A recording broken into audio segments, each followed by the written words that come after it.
ایک داڑھی والا آدمی مجھے دیکھ رہا تھا۔ میں اٹھ کر اس کے پاس جا بیٹھا اور میں نے اس سے پوچھا، کیا آپ مسلمان ہیں؟ اس نے مسکرا کر جواب دیا، نہیں، میں جارڈن کا یہودی ہوں، میں ربی ہوں اور میں پیرس میں اسلام پر پی ایچ ڈی کر رہا ہوں۔ میں نے پوچھا کہ تم اسلام کے کس پہلو پر پی ایچ ڈی کر رہے ہو؟ وہ شرما گیا اور تھوڑی دیر سوچ کر بولا، میں مسلمانوں کی شدت پسندی پر ریسرچ کر رہا ہوں۔ میں نے قہقہا لگایا اور اس سے پوچھا، تمہاری ریسرچ کہاں تک پہنچی؟ اس نے کافی کا لمبا سپ لیا اور بولا، میری ریسرچ مکمل ہو چکی ہے اور میں اب پیپر لکھ رہا ہوں۔ میں نے پوچھا، تمہاری ریسرچ کی فائنڈنگ کیا ہے؟ اس نے لمبا سانس لیا، دائیں بائیں دیکھا، گردن ہلائی اور آہستہ آواز میں بولا، میں 5 سال کی مسلسل ریسرچ کے بعد اس نتیجے پر پہنچا ہوں، مسلمان اسلام سے زیادہ اپنے نبی سے محبت کرتے ہیں۔ یہ اسلام پر ہر قسم کا حملہ برداشت کر جاتے ہیں، لیکن یہ نبی کی ذات پر اٹھنے والی کوئی انگلی برداشت نہیں کرتے۔ یہ جواب میرے لیے حیران کن تھا۔ میں نے کافی کا مگ میز پر رکھا اور سیدھا ہو کر بیٹھ گیا۔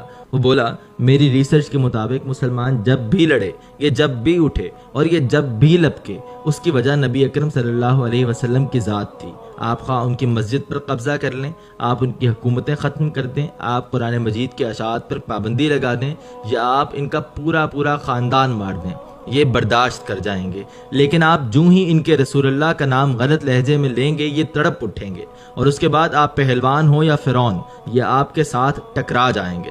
میں حیرت سے اس کی طرف دیکھتا رہا۔ وہ بولا، میری فائنڈنگ ہے، جس دن مسلمانوں کے دل میں رسول اللہ کی محبت نہیں رہے گی، اس دن اسلام ختم ہو جائے گا۔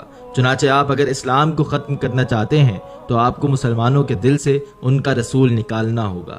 اس نے اس کے ساتھ ہی کافی کا مگ نیچے رکھا، اپنا کپڑے کا تھیلا اٹھایا، کندھے پر رکھا، سلام کیا اور اٹھ کر چلا گیا۔ لیکن میں اس دن سے ہکا بکا بیٹھا ہوں۔